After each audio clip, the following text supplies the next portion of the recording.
Christian, we hear a lot about dying to self. But what does that mean?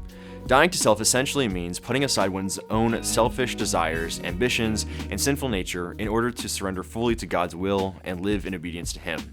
It involves a conscious decision to deny oneself and follow Jesus wholeheartedly.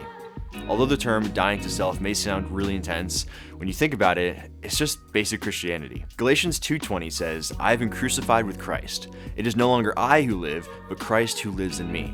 And the life I now live in the flesh, I live by faith in the Son of God, who loved me and gave himself for me." And Galatians 5:24 says, "Those who belong to Christ Jesus have nailed the passions and desires of their sinful nature to his cross and crucified them there."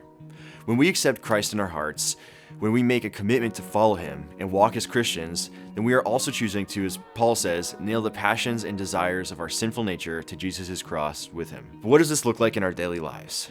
Dying to self means being intentional about our actions and attitudes.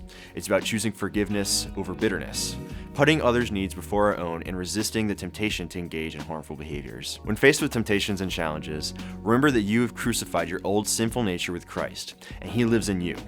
You can stand strong, love selflessly, and face each day with the assurance that it is Christ alone who empowers and sustains you.